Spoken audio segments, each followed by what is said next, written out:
Почитувани гледачи, добре дојдовте во уште едно издание на емисијата Синтеза. Со мене вашиот домаќин Владко Стојковски.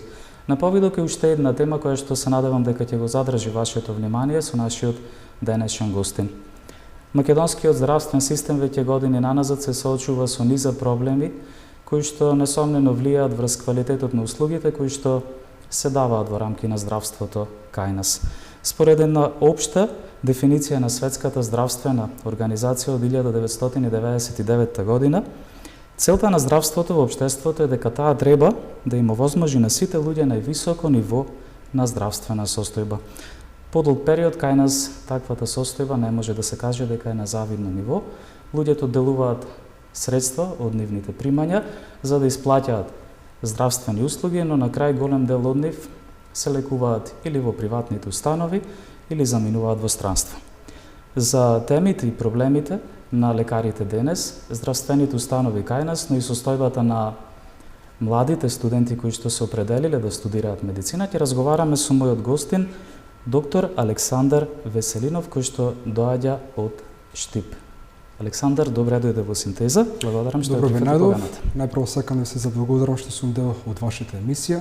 Убава прилика е што давате овака јавен простор на луѓе кои што се на почетокот самата кариера и баш ми е драго што еве има можност да во овака една нова интересна емисија која што има и убав наслов Синтеза, па да синтезираме некои нови идеи, да генерираме една нова идеја која што ќе ја промовираме и понатака.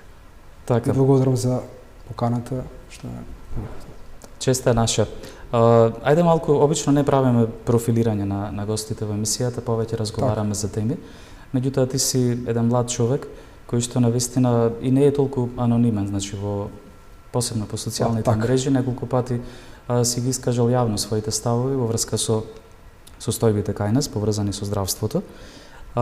И верувам дека ќе биде малку така дегутантно да пробаме да кажеме кој беше главниот предизвик кој што кај тебе влијаеше да избериш токму оваа професија? Така. Најпрво ќе тргнам чекор поназад во детството, уште како ученик и во основно и во средно образование, покажав големи афинитети во однос на природни науки и тоа е причината поради која што се одлучив дека сакам да студирам медицина. Тоа е всушност еден вид на симбиоза која што се направи помеѓу мојата желба да помагам на луѓето и од друга страна да имам една можност со цел да бидам од општо добро на сите и на луѓето од моето секојдневие, а исто така и да ја задоволам мојата сатисфакција, односно сакањето и почитувањето на природните науки. Воглавно тоа беше причината, често идев на регионални, на општествени, овие што се општински надпревари и исто така тоа беа можеби символични награди кои што ги добивав, но сепак сатисфакцијата од нештото произлезе да на крај всушност мојата емпатија и оној алтруистички поглед, што поголема среќа за поголем број на луѓе беше можеби причината поради која што одлучив да бидам доктор, да помагам на луѓето и да бидам еден можеби и фактор на влијание во квалитетот и животот понатака кој што тие го имаат. Така. Овие студии важат за најсеопфатни, најдолготрени и најтешки универзитетски студии. Во светот дури постојат советувалишта за студенти по медицина, со оглед на тоа дека станува збор за навистина една тешка професија. Апсолутно, мора да се сложам дека станува збор за еден карактер на факултет кој што изискува да имаме многу посветеност, многу жртвување, што од фамилијата, што од социјалниот наш живот, што од приватни некои наши сатисфакции кои што ние ги имаме во слободно време, кои што изискува да сепак бидеме подложни на многу стрес, на многу непреспиени ноќи, на многу жртвување на слободното време, кое што малку го немаме кога сме на студии по медицина. Гледам дека веќе низ Европа има некои отворени посебни такви советувалишта за младите доктори или за студентите во почетните години за се надмине тој стрес и се тоа е една убава идеја која што би можело да ја произведеме, да ја имаме и кај нас, па да прокламираме една таква идеја која што може да допринесе за едно подобро студирање, подобри студиски денови кои што ќе ги имаат студентите на медицина. Дали има активно нешто, искрено немам такви информации, дали се има нешто случено како еден вид на здружение или пак некоја младинска агенција за некаков таков тип на советување кај нас во Македонија, искрено немам таква информација, но зошто да не, да се примени тоа и кај нас и да имаме таква можност. Тоест нашите студенти овде да имаат таква можност за понатака да се осврнат и да се консултираат, да се допитаат со некои постари колеги и помлади доктори. Би избрала оваа професија да треба повторно да бираш со оглед на патот кој што го имаш поминато? Е секога за себе велам тие студентски денови, односно времето кога бев академски граѓанин и јас, дефинитивно кај мене создадоа некои здрави навики кои што мислам дека и ден денес се применуваат од моја страна. Како е кај тебе?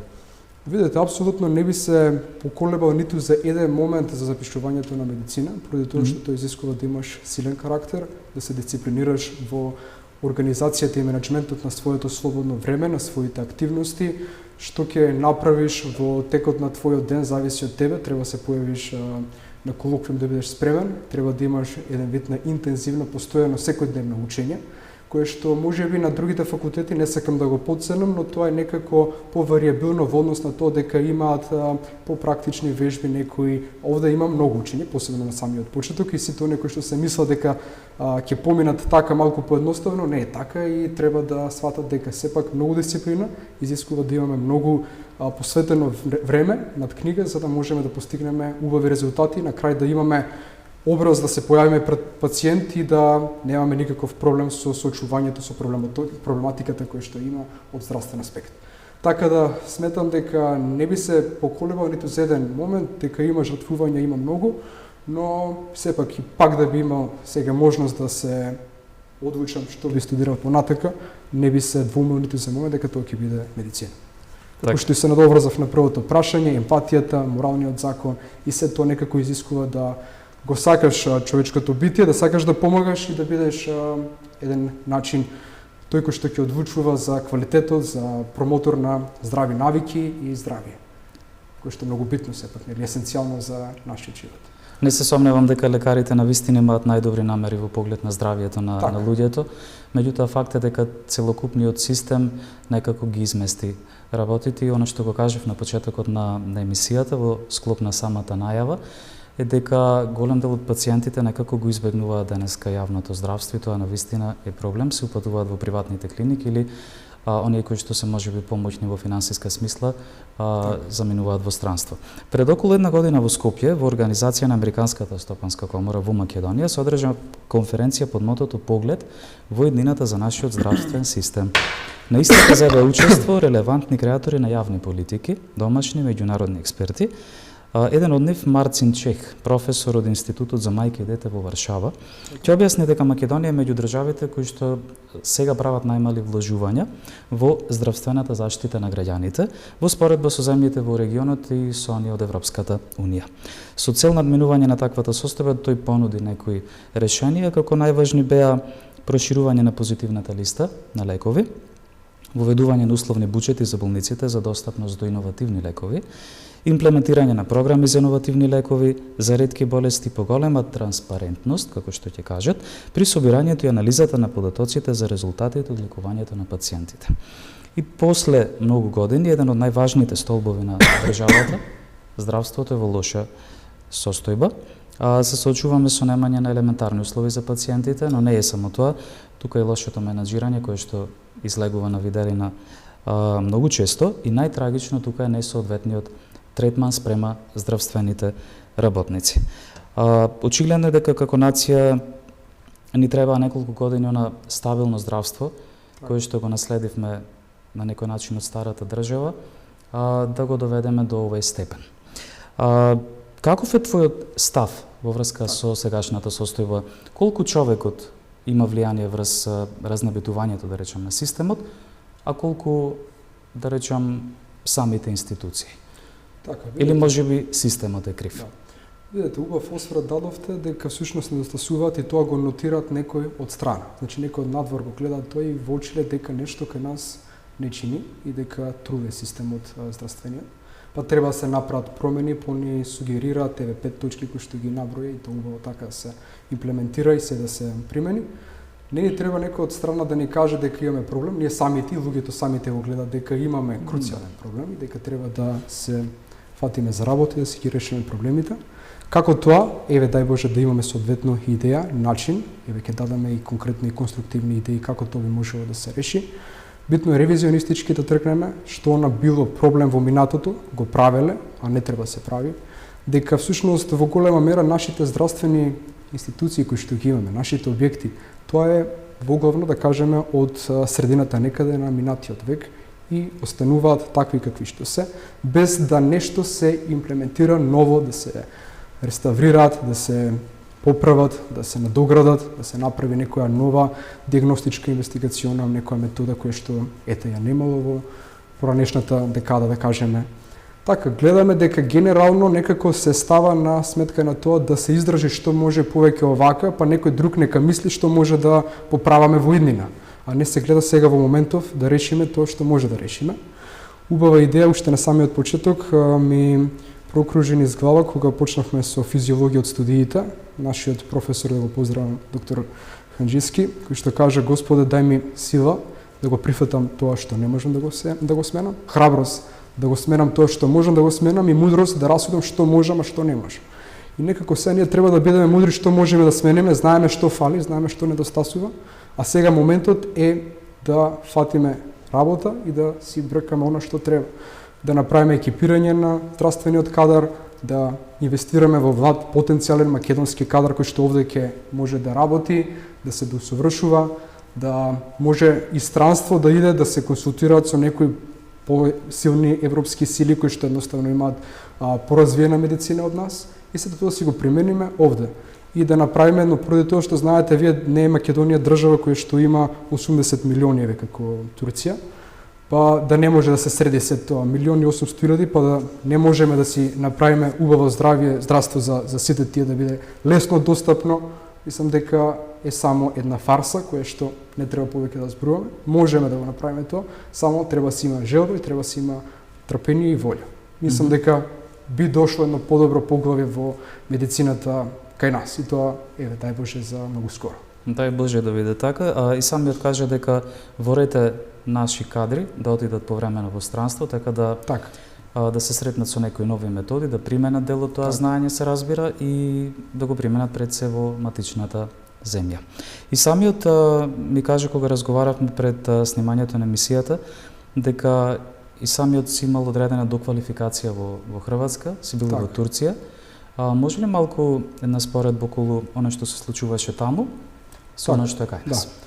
Видете, јас во 6-та година бев на академска пракса во Србија, тоест во Хрватска, извинете, во Осијек, тоа е источна сушност Хрватска, каде што аналогијата моја е дека воглавно како Штип кој што е центар на истокот во нашава држава, во Хрватска тоа е Осијек. Штип е денеска град на студенти, така може да се каже. Да, апсолутно, и таму во самата славонска регија Осијек е таков еден град кој што е центар на студиите во истокот.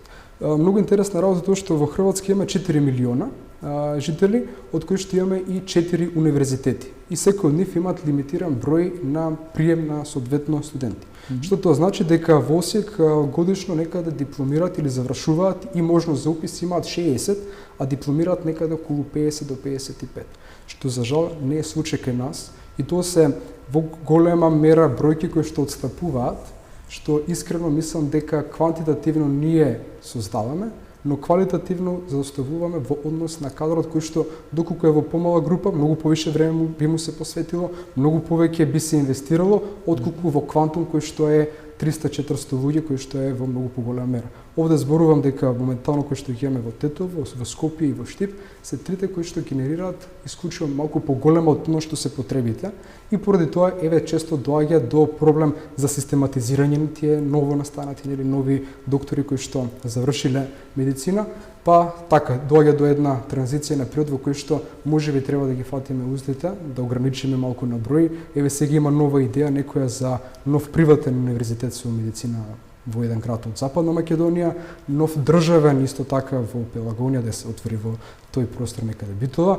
Така да мислам дека сето тоа веќе ги надминува границите и рамките на потребите на создавање на медицински кадар. Што значи тоа? Дека воглавно ако хрватите кои што веќе известно време се во Европска унија ги следат овие кодекси, па зашто ние да не се отповикаме на она што тие го имаат еве имплементирано во нивната здравствена култура.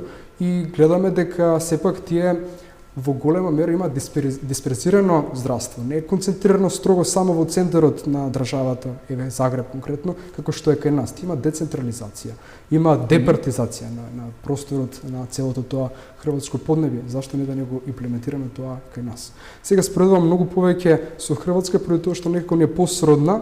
Веќе да би компарирале тоа со Турција е некако невозможно, поради тоа што е многу голема. Еден Истанбул е само неколкократно поголем од колку што е целата наша држава. Затоа сметам дека има што да научиме, има што да украдеме како насока од тоа што прават во другите држави и да го имплементираме и да го направиме кај нас. Да се инвестира во повеќе кадар кој што ќе може да одговори на многу посериозни задачи понатака, а не само да имаме кадар кој што ќе биде продуциран, а кој што ќе нема насока по тоа што и каде. Да, факт е дека голем дел заминуваат поради тоа што немаат каде овде да се вработат, голема бројка, не може за сите сега да се најде соодветно 100 луѓе завршуваат на година од нашиот факултет и каде тие на истокот би се вработили или да идат и на друго место, некако е премногу бројката за да може сето тоа да биде решено во краток временски период. И затоа тие се нервираат и воглавно доаѓа до таа причина одлука да заминат на страна. Мислам дека тука лежи суштината на проблемот со кој што за жал еве се среќаваме години. Да, систематизацијата повторно е проблем, значи таа се појавува како неправилна во различни сектори, значи не е тука само здравството, на здравството на вистина повторно ќе кажем еден од најзначајните столбови на едно општество. Кога сме кај она што беше во Хрватска, малку ќе се навратам, тоа исто така беше гласен во оној период кога и самиот беше студент по медицина, за состојбите во кои што да речем учат и на некој начин обстануваат нашите студенти на медицинските факултети, оние кои што се разбира учат настрана од нивното живеалиште. Таа ситуација знаеме дека денеска воопшто не е на завидно ниво, посебно условите во кои што живеат во студентските домови. За квалитетот на наставата ќе зборуваме можеби малку подоцна. Може ли тука да се направи одредена паралела која што ќе биде пример за ова што се случува кај нас? Најпрво ќе дадам само една увертира во однос како тоа беше организирано во Турција. Значи таму без разлика муслиманска држава за секого и за секој ученик и за студент мора да има оброк. И тоа независно каде, че видите колкава бројка на луѓе, че тие обезбедуваат и имаат можност да има секој дете топол оброк и тоа 3 на ден. Што се однесува до Хрватска, повторно поблиска е таа некоја паралела, да кажеме дека овде на секој еден универзитетски град, како што се Сплит, Риека, Загреб и Осијек, каде што е Осијек бев јас, имаат диаметрално измерено колку всушност градови, колку подрачја од каде потекнуваат студенти кои што се запишуваат конкретно таму, еве конкретно ако зборуваме за Осијек, во славонската регија, кој град на колку далечност е. Ако некој студира во Осијек, го следува само еден оброк на ден, поради тоа што може да се врати дома и да не јаде во кантините, па да има еден решен проблем, еден топол оброк му е обезведен таму. Исто така, ако некој еве доаѓа паралела би направил со Македонија, студира од Охрид или Битола и студира во Скопје или во Штип или во Тетово, му следуваат повеќе, пропорционално на тоа. Значи измериле дека ако на 150 км не може секој ден да се враќа и доде, ќе има 3 оброци таму. Тоа е толку убаво решено со картички, кои што секој, еве јас сум го користел тој благодат од државата и Министерството за образование, да можат да на неколку места во градот има соодветно кантини за студенти каде што сервираат вкусна храна која што е бесплатна. Што се однесува до тоа кај нас, видовме дека има една идеја за некој студентски оброк, 120 денари, кои што не се доволни малку не за ништо. Тоа не може да обезбеди ниту еден оброк, а не пак оброци 3 во текот на денот. Да не ги коментирам студентските домови, кои што се катастрофални и кои што, за жал, еве, многу малку средства се одвојува. Мене ми искрено жал што е тоа така и се надам дека еве во иднина ќе научиме од историјата што се случуваше претходно, па ќе имплементираме малку подобри политики во однос на сите студенти кои што треба нели да бидат една носечка сила во општеството и да направат една подобра средина и како доктори, и како адвокати, новинари, и како понатамошен носител на сите случувања во државата. Е сега конкретно овде видовме дека претходната влада 3 месеци закасна и апликацијата за претходниот оброк, па нешто они дека сакале подобро да направат, па не можеше законски тоа да помине, па покачија за многу 20 денари, 140 вкупно сега. Така да сето тоа е според мерките на инфлацијата, да кажеме, и многу минимална помош. Конкретно видовме паралели како тоа е организирано во два функционални системи во кои што сум бил дел, еднаш во академска пракса, потоа по дипломирањето на приправнички стаж во Истанбул. Значи има решение. Верувам дека и во Србија имаат најдено решение, и во Косово, и во Албанија, но еве ние некако како да не сакаме или некако не ни е многу битно како ќе живеат студентите, а тие се таа носечка сила која што треба најмногу да биде и мотивирана, и поддржана, и да има елан за работа и за да се пронајде нова поднебје тука. Како би останала и тука, токму така во нашата држава. По добиената лиценца од страна на лекарската комора се чека на повикување на така наречен платен стаж, што е обврска на секој млад лекар. И покрај фактот што речиси да нема клиника каде што има недостиг од медицински кадар, голем број лекари и медицински сестри седат без работа. Так. Јас овде ја погледнав една табела која што беше објавена од страна на Агенцијата за вработување и податоците вели заклучно важат до 31.1.2024 година. Например, еве, земам општи доктори, односно доктори по општа медицина, вели, например, од 10 невработени, 8 мина чекаат до 11 месеци да најдат работа. Така. Еден од нив помеѓу 1 до 2 години, додека друг може да чека од 1 до 5 години. Како и во други професии, така и во здравството, очигледно се соочуваме со таа неправилна систематизација. Како да се реши ваквиот проблем или како да се постават институциите на системот со цел да не се прави ваков вакуум, бидејќи ти сега си веќе во работен однос. Така. Работиш во здравствениот дом Панче Караѓозов во Штип, така? Станува збор за место кое што има релативно мал број вработени, а опфаќа две општини и навистина е обременето. Така. Во поглед на Виде, Владко, примањето на најпрво пациенти. сакам да прокоментирам во однос како увертира на стажот, кој што е убава идеја. Претходната влада направи убава идеја со тоа што директно од клупа да не се оди во операциона сала или во ординација или во амбуланта, туку да се помине тој стаж кој што е еден вид на официјална подготовка, ставањето на самиот доктор по медицина во една реална ситуација за решавање со состојбата во еден брз мигновен момент во кој што треба да одлучи за здравствената состојба на самиот пациент потенцијален. Така тоа беше убаво, но сепак 6 месеци стаж е сосема доволно, но да не се чекаше за почетокот и стартот на тој. Имаме две одговорни министерства, тоа се Министерството за здравство и Министерството за финансии, кои што одговараат на самата ова врска. Се уште немаме решение, еве ние како една група се изборивме да почнеме 2 месеци одложено со стартот, пред тоа чека и по 4 и по 5 месеци. Еве сега се надевам дека дај Боже да може сето ова да се реши час поскоро да имаме имплементирање на стажантите директно во системот. Споменавте нашата здравствена институција Панче Караѓозов. Сакам најпрво си ги поздравам колективот од работата и особено таму се почувствувавме како вистинска фамилија, преди тоа што сме прифатени и еве оптимално ќе кажам дека ги одговораме на задачите како што треба. Има два феномена во однос на вработеноста и на персоналот и на кадрот таму. Првиот феномен за кој што ќе зборуваме тоа што има само 4 вработени во директен без да имаме некакво ограничувачко решение. Значи тие се на неопределено работно време, 4. Тројца се договор на дело, кој што е вториот феномен, поради тоа што имаме потреба од доктори, а не се со решен статус, како овие во првата група. Не постои ни најава за решавање на такви статус? Па сега за сега нема. Сега конкретно немаме, сега но беше невозможно заради овој предизборен ек и така односно, натака. Значи имаме 4 доктори кои што се во работен однос, 3 кои што се договор на дело и исто така стажантска сила кои што сега сме 6 и исто така сме со еднакви одговорности и можности како и првите две групи.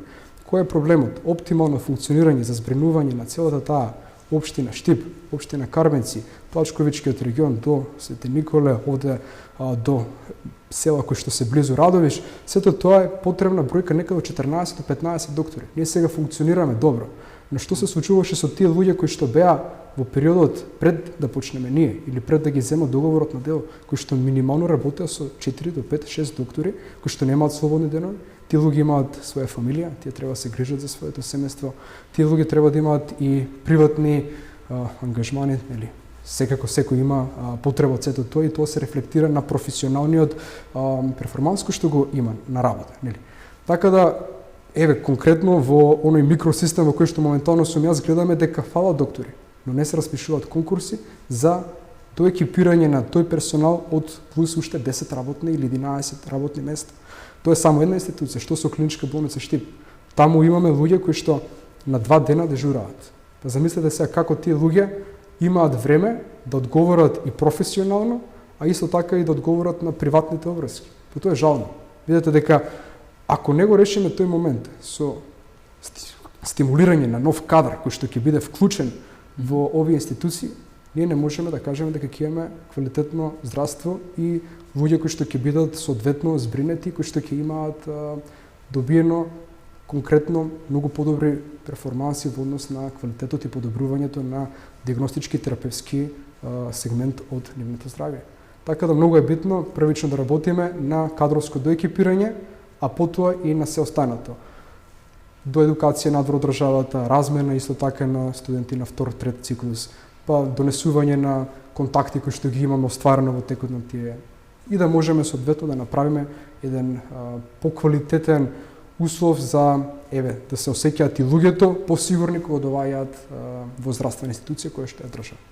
Доаѓаме ли до заклучок од она што сега го кажуваш дека можеби системот е поголемиот проблем во приказната, бидејќи човечкиот фактор, односно оние кои што се поставени да ја вршат нивната задача согласно она што се одлучиле да го работат, Так.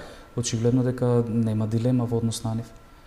Па Работа, видете, значи се посветени, така ризикуваат дели од своето, така значи време, како кажуваш, велиш дека сте стажанти, так. а на некој начин врските, одговорностите се горе-долу идентични како и со оние кои што имаат. Сепак сме менторирани, тоа статус. факт е, да. Можеме да се консултираме да бидеме менторирани од страна, но во голема мера, во 90% случаите кои што се итни, мораме изискува директно и брзо да реагираме, затоа што и немаме време овде многу за консултации. Не станува збор за живот Итна, или смрт, да. значи тоа е прашањето, тука веќе.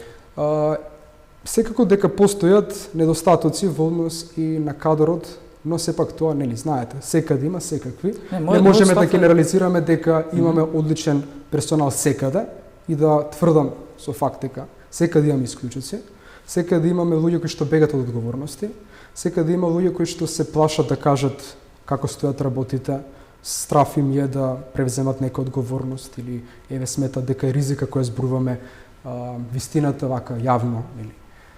Мислам дека треба да ја надминеме таа догма, да идеме чекор понапред, да нема потреба повеќе од подоби. Какви подоби? Не треба повеќе да се реваншираат, да се докажуваат едни на други кој е.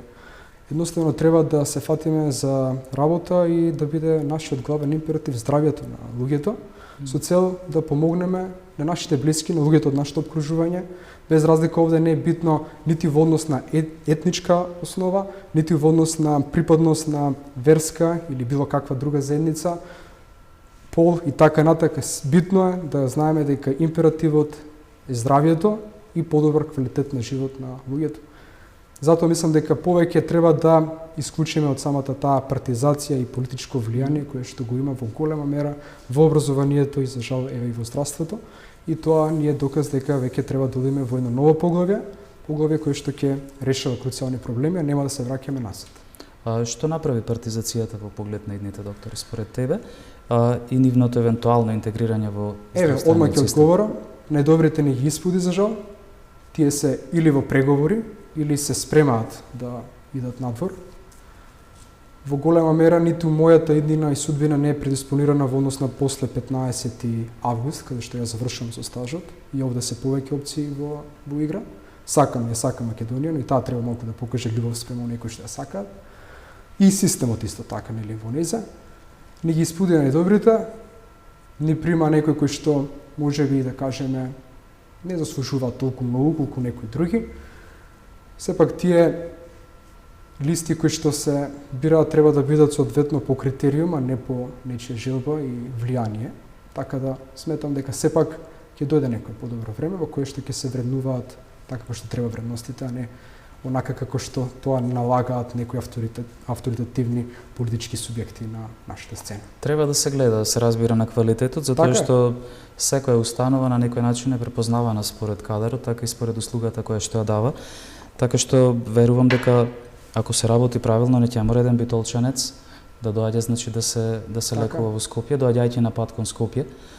Се сетив на, и не можам да не се сетам, на еден период од својот живот, каде што една моја многу блиска личност токму тука се лекуваше. И се сеќавам на тие патувања колку биле мачни, и тоа значи е Така. случај со стотици граѓани кај нас во Македонија кои што едноставно мора да патуваат стотици километри, Така. некогаш и повеќе пати во седмицата само за да дојдат до подобра лекарска услуга, да им биде овозможена затоа што истата не може да ја најдат во Своето родното подручје, живеалиште, така. Да, Тоа ќе биде дефинитивно предизвик и мислам дека тука треба секој да работи на подобрување на тие услови, затоа што на некој начин мора да се ослободат капацитетите. Едноставно вчера баш Така. ми се чини беше кога слушав дека во една болница, ако не се лажам, беше Свети Наум Охридски, 450 пациенти дневно циркулираат и голем дел од нив имаат потреба од оперативни зафати.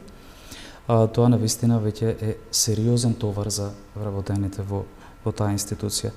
Не сметаш ли дека на овој начин Македонија стана фабрика за производство на медицински кадар кој што се спрема некаде за надвор, каде Така. што бенефитите од капацитетите на нашите студенти и идни доктори ќе ги користат некои други граѓани на некои други држави. за жал е тоа така, не можам да го негирам. Дај Боже да сме ние оние кои грешиме, но сепак ова се фактите. Во голема мера многу мои колеги и од претходни генерации си замина, многу од нив и планираат кои што се уште се на студии да заминат. Мене искрено ми е многу жал и криво за сето тоа што се случува, тоа се човечки судбини, тоа се млади луѓе кои што треба да творат доправо во својот живот и да создаваат и потомство. Тоа е, нели, да кажеме, и главниот предизвик на еден млад човек, но сепак тие Тоа одлучуваат важи да за го прават. тебе. Така, тоа Така. одлучува да го прават некаде надвор од својата земја. Сепак спомена убав пример ќе направиме на дигресија до тоа дека треба да имаме децентрализација на државата. Еве го видовме примерот со Хрватска, да го примениме тој кај нас, зошто да не? Зошто да немаме Ја пример мислам дека таа методи кои што децентрализација не постои воопшто, не само на хартија. Па да, зошто да не се случи нешто во Битола и во Штип, во нашите клинички болници, да имаме еве коронарен байпас или пак да имаме некои методи кои што луѓе мора да чекаат да бидат отповикани во Скопје или во приватна установа или пак еве во државните установи каде што ќе бидат спремнети за некои повисоки методи, конкретно инвестигации или пак оперативни зафати. Сепак сметам дека треба да направиме можност да луѓето можат што поблиску да бидат обслужени, да не го ствараат хаосот во Скопје и да можат да бидат третирани таму. И во Тетово, и во Струмица, и во Скопје, конкретно и Штип, и Битола. Зошто да не? Мислам дека сепак тоа е една добра идеја која што ќе донесе предност и на самото население, кој што живее локално таму, ќе биде многу позадоволен тоа што нема да се стави на трошкови, патни трошкови, метеж, гужва, планирање на менеджирање на времето и така натака. Во голема мера, па зошто да не и кадар кој што е во установите вработен во клинички центар во Скопје, да дојде и во некои од другите градови. Тоа веќе Конкретно е и пракса, Штип, ми се чини така, сепак има Па размена се уште не е на на голема врата, поради тоа што Дефинитивно не, така. треба сепак да се поработи на тоа. Еве, можеби немаме екстракорпорална циркулација машина во Штипската болница, па мора луѓето да идат во други повисоки установи за шал и тоа е тоа. Видете, треба тоа се симбиотички случувања кои што мора самиот кадар и самите услови за работа да идат паралелно, а не само кадар или не само услови. Значи тоа е изврзано. Така да мора во исто време да имаме и од едниот сегмент и услови за работа, да имаме и соодветно овде методи и техники кои што ќе бидат применувани со екипираност и обучен кадар кој што ќе може да ги користи самите овие нови машини и од друга страна да имаме кадар кој што ќе работи на истите. Така да тоа е симбиотички изврзано и мислам дека треба се поработи на тоа и еднакво не стасуваат и двата сегменти, посебно кога зборуваме за децентрализација на здравството во нашата држава. Споменуваш за методи и нова апаратура. Така. Колку мислиш дека се прави тука во тој поглед? Постојат ли решенија за доквалификација на здравствениот кадар кај нас, кои што се случуваат тука во наши рамки во Македонија, кои што значително може да ја подобрат работата, значи практичниот дел, и што со модернизација во поглед на медицинска опрема, апаратура и така натаму. Така, па видете, воглавно има некои обиди да се подобри сето тоа, но некако фактичката состојба не соодветствува со теоријата која што се пласира во јавноста. Не само да се прати некој на едукација или обука, а на крајот од приказната да немаме исход позитивен на нештото. Многу е битно да ваквите методи станат пракса и да истите ги имаме во фактичка состојба, опипливи, да народот биде задоволен на истите, а не само да тоа се зборува дека биле на едукација или обука, а да всушност во пракса недостасува нештото. Имавме апаратура во одделението за онкологија во Битола, која што беше донесен и остана така никогаш, мислечи дека не да, и не само кај вас. Профункционира. И во многу други болници, и кај нас има за жал такви, кои што не функционираат, тоест ги имаме, но не ги користиме поради тоа што нема кој да ги работи, или пак можеби нема доволно желба за некој да почне да ги работи истите. Се надевам дека ќе поминеме во една друга насока и ќе почнеме да размислуваме сериозно за капацитетите кои што ги имаме, а не сме ги искористиле и да ги секако да усовршиме и да направиме подобри можности. Сепак пак ќе кажам, не е само фактички да немаме ништо, а теоретски да сето тоа биде пласирано и убаво. Најпрво ќе треба да кажеме дека ќе треба да се работи и да усовршат и кадри кои што ќе ги работат самите тие нови технички методи кои што веќе ги има донесено како машини, како алатки за работа, но сепак не се ставени во функција. Од она што го прочитав истражувајќи, во последнава година се стопирани речиси 1000 вработувања, иако значаен дел од поднесените барања биле доставени уште во текот на крајните месеци од 2023 година, беше даден изговор дека настапува предизбори, последствено на тоа настани стопирање на постапката за решавање на статусот на младите стажанти, меѓу кои и сиити. Така. Факт е дека министерот за финансии од претходниот владин состав имал време да реагира соодветно. Последниве недели бевме сведоци на некои набели настани кои што се случува од страна на раководни кадри од друга националност и така натаму. Сето тоа можеше да се префрли на некоја друга основа, ако не бевме разумни. За среќа мислам дека не ескалира премногу, барем не од она што се гледа, што е видливо. Какви се релациите меѓу докторите од македонско и албанско потекло? Ти преди кажа дека во здравствениот дом во кој што функционираш работите како едно семејство. Јас мислам дека политиките не би требало да влијаат. Воопшто мислам и дека не влијаат. Меѓутоа, кој е твојот став? Имаш ли колеги од други националности со кои што соработуваат? Имам многу колеги со кои што сум во секојдневна комуникација, кои што се од различна етничка припадност, и албанци, и турци, и бошњаци. Сепак ние функционираме безпрекорно и не гледам дека овде има проблем во однос на нечија етничка припадност. Ние обично македонците и балканските народи се здружуваат едни наспрема други, а веќе мислам дека треба да идеме во насока здружување за подобро на сите, издружување на сите етникуми кои што живеат овде во Македонија, со цел подобро утре на секој. Значи повторно тој алтруистички пристап, подобро утре за што поголем број на луѓе. За жал, сето ова не беше пракса порано, гледаме дека повторно се прават некои такви исклучоци, но сепак мислам дека тоа се резидуи, дека луѓето веќе научија од лекцијата дека ако имаш проблем кој што е од витално значење и имаш апендицитис или народно познат како слепо црево, не е битно кој доктор од која националност ќе те оперира, туку е битно да бидеш здрав. Овде важи само Хипократовата заклетва. Апсолутно, мислам дека овде би се сложил и секој еден дека не му е битно јас што сум по убедување, каков сум во мојот приватен живот, дали сум христијанин, муслиман или каков всушност се викам, туку му е битно неговото здравје и тоа како всушност тој ќе се врати и ќе се регенерира после периодот на неговиот третман или после методата која што била применета кај него. Сепак треба да надминеме и треба да го советуваме нашето население да идеме во насока да надминеме и партизација и етнизација, да надминеме повеќе прање кои што го обременува и не става во ситуација Па на кого му беше битно дали во Југославија луѓето биле вакви или такви црногорци, срби или бошњаци или македонци, кога сите убаво живееле. А имало и таму многу муслимани, еве во Босна знаеме какво население предвладува, зашто тој функционирале 50 години убаво, а сега ние да не можеме да функционира. Мислам дека сето тоа е догма, сето е фарса, треба да надминеме, треба да ги тргнеме тие работи како нешто кое е на заборав на самата историја и историјата да не биде учителка понатак. Така, убава поента. Пред 8 години отприлика беше најавувано бесплатно здравство за сите. Така.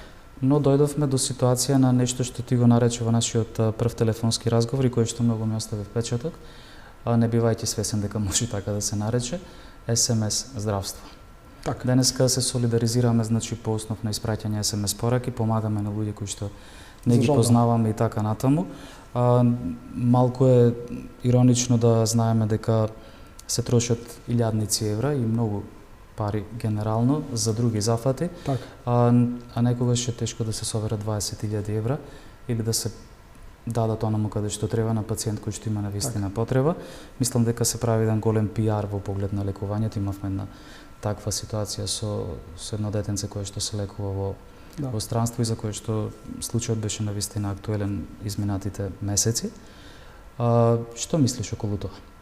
Видете, за жал, самата идеја дека ќе имаме бесплатно здравство е една фарса. Мора фондот да се полни од некаде со пари, а тоа е од работоспособното население кое што е во работен однос, кое што се одвојува на секојдневно, тоест на месечно ниво и на годишно ниво се прави депон на средства кои што се прераспределуваат и за генерацијата пред тоа, значи за пензионерите, и за оние кои следат после таа работоспособна генерација, тоа се учениците. И воглавно ние одвојуваме пари. Значи тоа е оној концепт кој што владее во претходната држава, владее и сега и ќе продолжи веројатно и во таа насока. Видовме дека онаа пракса на приватно осигурување не може секој да си го дозволи и гледаме дека во Америка многу наши очевидци кои што идат таму велат дека е многу скапо да се отиде во здравствена установа и дека сите оние методи кои што се применуваат коштаат многу пари. И не се достапни за сите. Апсолутно. Еве, за жал и кај нас тоа станува пракса преку самите приватни клиники кои што имаат можности кои ги сервираат на самата супер елита, на оние кои што можат да си приуштат здравје таму, тоа си го одржуваат своето здравје и квалитетот на животот таму, а другите кои што немаат, за жал да бидат оставени со методи кои што за жал не се ни приближно блиски до овие на првоспоменатите.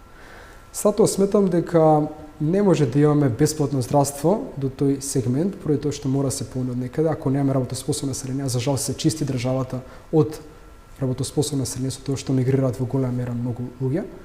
Сепак сметам дека треба да се најде начин како тоа би се овозможило еден долготраен систем на полнење на фондот за здравствено осигурување. Од друга страна, сметам дека за жал не треба да биде се повеќе пракса форсирање на приватно здравствено осигурување.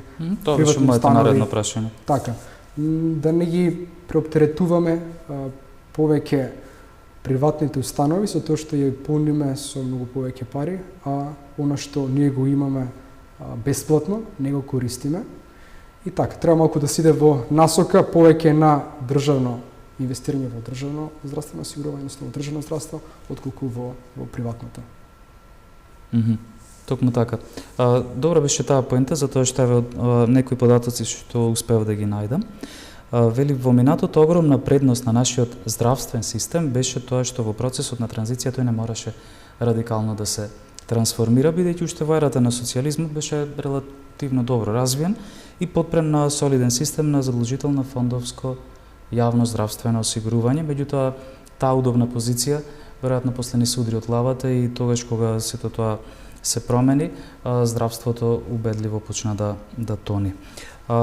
Кажа не за приватните установи, приватните медицински факултети, јас би сакал тука да ги начнеме. Зошто голем број луѓе, посебно родители, за своите деца го избираат приватното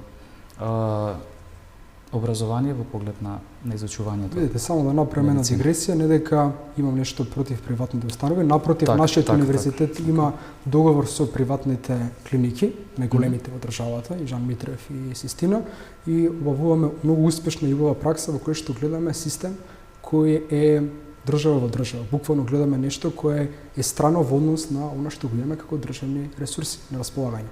Што тоа значи? Убаво е да видиме таму, но во голема мера нашите судбини завршуваат во државно здравство.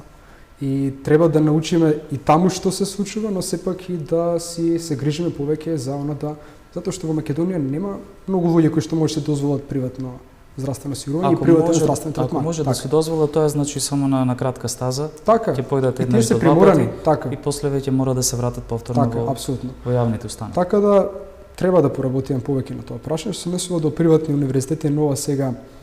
Искрено мојот став е дека ги има во поголема бројка, многу повеќе ги има. За жал има и луѓе кои што доста се запишуваат.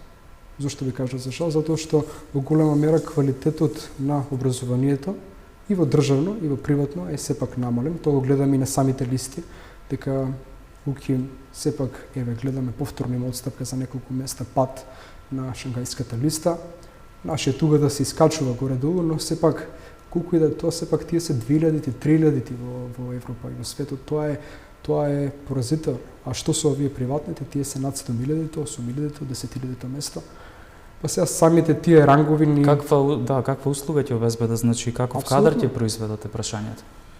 Овде не би навлегувал, значи сепак тоа е приватна установа која што може засебно да зборува колку тие нудат можности. Да. Кои одлучуваат, можеби сепак секаде има исклучоци, има луѓе кои што се влошуваат во себе и на приватен основ и тоа овозможува да сепак тие излезат со капацитети, можности и квалитети кои што сепак се на завидно ниво. Не е проблемот да тие се, да кажеме, од старана одма тргнати, од стара дека, од приватен факултет потекнува, па е помалку вреден. Не, тој хендикеп да не го имаат, но сепак ќе кажам дека се има такво едно јавно мнение дека луѓето од приватните установи добиваат поквалитетно образование и сепак треба да се иде во таа насока расчистување на тој, да се направи соодветно ревизија какви се тие дипломи, колку има квалитет, колку е тежински материјалот пропорционален според напатствијата кои што се дадени од Европската унија. Така, да. Нашиот пат е сепак во Европската унија, ние немаме алтернатива, можноста дека треба се градиме понатака како личности кои ќе бидеме од европски ранг, а не само да се најде начин во општеството сега да најдеме начин до диплома, па по тоа што ни даде Господ. Не е така, треба да се грижиме и за иднина. И како тоа ќе одговориме на нашата позиција, затоа што ние сме лицето на институцијата, видете. Ако имаме јавно, транспарентно и силно новинарство, ако имаме добри доктори кои што обслужуваат луѓе на поголема површина и тие имаат убави искуства од тие доктори, тога што значи дека веќе ние идеме во една насока или па овие 2% за доверба во правосуден систем да стана 25%. Затоа што сега што се случува во државата, реално не е добро. И не може да кажеме, тоа се фактите, тоа не, јас сакам да грешам. Сакам да не е така, но за жал така.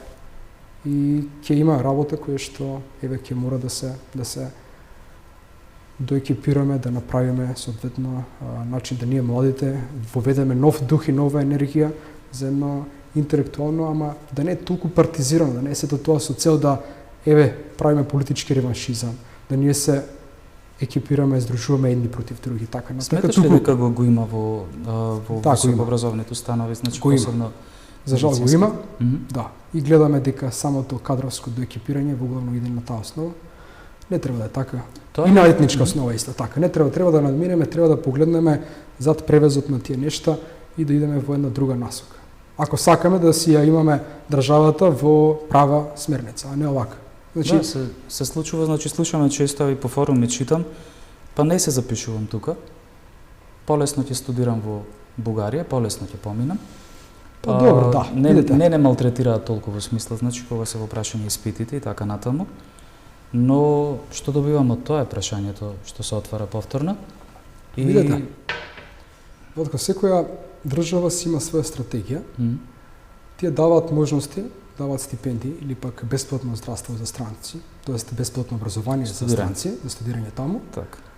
И овозможуваат да паметни луѓе повторно отидат таму и да творат, живеат и работат Пак не може да се прави генерализација, така не значи дека сега Бугарија е за оние кои што не сакаат да студираат. Не, апсолутно, видите, но таа држава остварила начин во кој што јас верувам имав во средно мои колеги, тоест мои соученици кои што запишаа таму и останаа таму. Има многу такви кои што запишаа во Словенија, останаа во Словенија. Тоа веќе оди на наша штета. Тоа е наша штета, тоа беа паметни луѓе. Тоа се уште се луѓе кои што творат и создаваат таму, ама не во Македонија. Ти имаат само македонско презиме, може и за некое време и ако нели се оженат таму и останат таму, нели, веројатно и нема повеќе да бидат нити македонци како што би нели биле, да остане овде. Сепак тоа е стратегија, тоа е начин како тие доаѓаат до паметни луѓе кои што творат за таа држава повеќе. Ете и пред тоа имавме во Русија многу наши кои што отидоа, многу наши студенти. Па ете гледаме со овие зелени карти кои што ги даваат. Па со визите, со визен режим така натака, гледате дека нашите паметни луѓе се мамка и еден голем апетит го има така за другите западните сили за да си го превземат и да си го одомаќинат таму. Значи тие може тоа да го препознаат, ние не можеме. За сега многу малку го препознаваат или го препознаваат, ама не и треба таквите. И тоа е. Имаш убави размислувања, навистина и цврсти ставови, веруваш во нешто го работиш, навистина ми е драго што денеска беше гостин овде во нашата емисија и во нашата телевизија. Имаш ли порака некоја за крај до некои што ќе се одлучат или можеби веќе студираат медицина? Така. Малце да ги охрабри со оглед на тоа дека станува збор за еден навистина амбициозен и ќе речам оптимистичен млад човек кој што верува во нешто го прави. Јас навистина се надевам дека ќе останеш тука и ќе бидеш од корист на сите граѓани кои што ќе имаат потреба. Искрено се надевам дека ќе имаат можност сите оние кои што студираат да ги почувствуваат квалитетите на оваа професија, не само од материјален аспект да кажеме, туку благодата која што дава професијата да спаси човечки живот, да можеш некому да му го продолжи животот, да има подобар квалитет на живот и така натака. Тоа биле барем за мене главните оние приоритети во текот на студирањето, дека ќе бидам од нечие добро и еве сега тоа е во пракса и искрено уживам кога го работам она што го сакам. Воглавно, треба да знаат дека не треба да се ги изгубат своите вредности, човечноста, емпатијата, моралот. Тоа се многу битни нешта кои што сепак нема цена и нема плата кој што ќе им го одземе. До сите оние млади доктори да си ја сакаат својата држава, да си го сакаат она што го работат. На крајот од денот кажав и нашата држава малку повеќе треба да не сака и да инвестира како од студентски аспект, така и во сега екипирање на младите кадри, кои што еве сега сме излегле, па треба допрва нели да ја газиме нашата траекторија, нашата патека на кариера.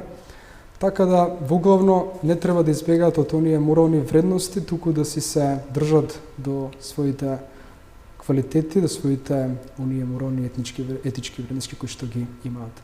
Се надевам дека опфативме доста теми, има уште многу материјал, но сепак емисијата е со ограничено време.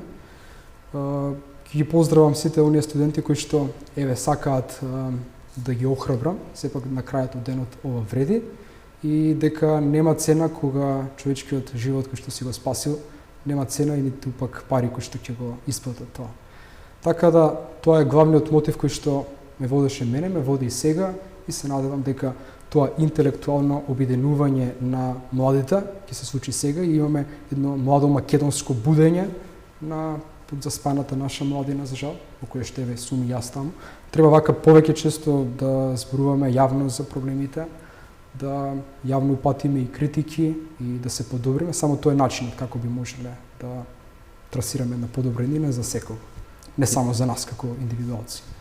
Јас се надевам дека навистина твоите пораки ќе допрат до многумина. Ти посакувам многу успех во она што го работиш. Ти посакувам да останеш тука и што поскоро да твојот статус да биде решен на најдобар можен начин.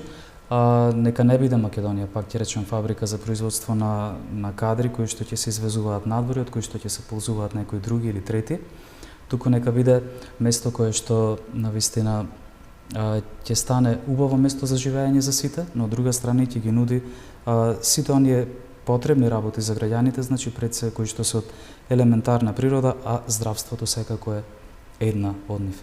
Благодарам уште еднаш, добар пат назад за Штип и се надевам дека повторно ќе не бидеш гостин со нови информации и со добри вести пред се.